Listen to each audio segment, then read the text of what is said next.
Hello friends. In construction, stress and strain are two very important ideas.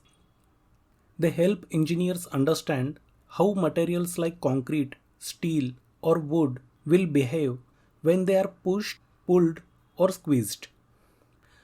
Even though they sound similar, stress and strain are very different. Let us break them down in a simple way.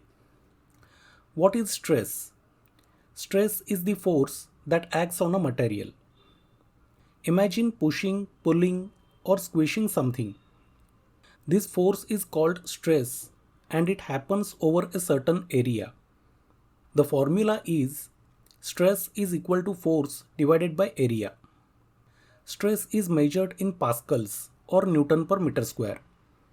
Engineers often use megapascals or kilopascals for larger structures. Types of stresses. Tensile stress. Stress from pulling or stretching the material. Example given, a stretched cable. Compressive stress. Stress from pushing or squeezing the material. Example given, column under weight. Shear stress. Stress that slides one part of the material over another. Example given, forces on a shear wall. What is strain? Strain is the change in the material when stress is applied. When something is pushed or pulled, it might stretch, compress, or bend. This change is called strain. And the formula is strain is equal to delta L divided by L0. Here, the delta L is change in length and L0 is the original length. Important point: strain has no units. It is just a ratio of how much something changes. It can be shown as a percentage or decimal. Example given, 0.001 or 0.5%.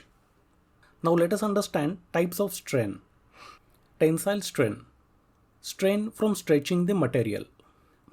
Compressive strain. Strain from squeezing or compressing the material. Shear strain. Strain caused by sliding forces leading to distortion. Now let us understand how stress and strain work together. Stress in a beam is caused by the weight on top of it. This weight pushes down, creating compressive stress at the top and tensile stress at the bottom. The beam will bend or compress slightly under this load. This bending is the strain. Now let us understand elastic versus plastic behavior. Elastic.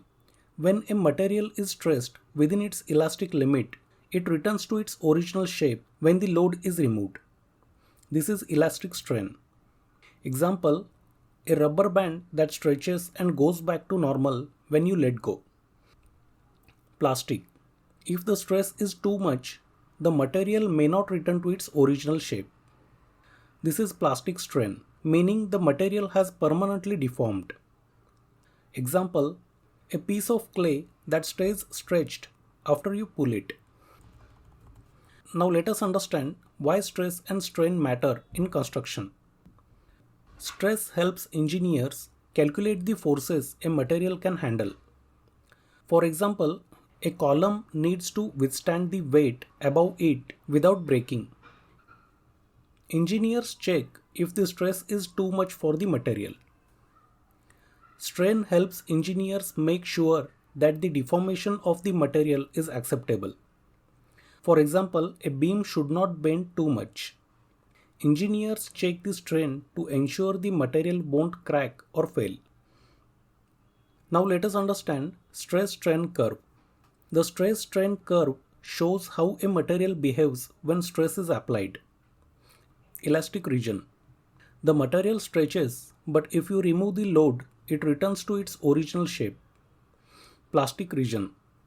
After a certain point, the material can no longer return to its original shape and it permanently deforms. The relationship between stress and strain in the elastic region is linear, meaning it follows Hooke's law.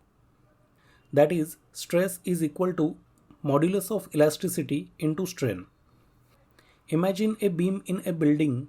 The weight of the floors above it creates compressive stress on top and tensile stress on the bottom.